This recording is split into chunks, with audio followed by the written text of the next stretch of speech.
হযরত বেলাল হাবশী রাদিয়াল্লাহু তাআলা আমার নবী সচ্চা আশিক, প্যারা আশিক, জেনার জন্য আল্লাহ আযান সূর্যকে ওঠা বন্ধ করে দিয়েছিলেন। এই দুনিয়াতে 4 বার সূর্য সময় থেমে গিয়েছিল, 4 বারের মধ্যে একবার হযরত বেলালের কারণে হয়েছে। প্রথমবার নবীকে সুবহানাল্লাযী আসরা বিআবদিহি যখন দাওয়াত দিয়ে আওয়াদানা কাবা কাউসাইনে আমার প্যারা আল্লাহ প্যারা নবীকে নিয়ে গিয়েছেন, তখন সময় থেমে গিয়েছিল। প্রথমবার সময় থেমেছে আমার নবীর মেরাজের রজনীতে, সুবহানাল্লাহ পড়েন না। এরপর দ্বিতীয়বার থেমেছে হযরত শের খোদা আলীর নামাজে আসর কাজা যখন হয়েছে, সুবহানাল্লাহ বলেন। তৃতীয়বার বলেছেন হযরত বেলাল হাবশী যখন ফজরের আযান দেয়, সুবহানাল্লাহ বলেন।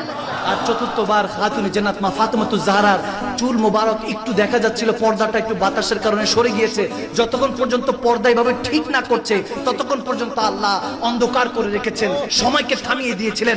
যখন খাতুনে জান্নাত ঠিকঠাক মতো পর্দা করেছে, মাথার চুল ঢেকেছে, সাথে সাথে সময় আবার চলা শুরু করেছে, সুবহানাল্লাহ।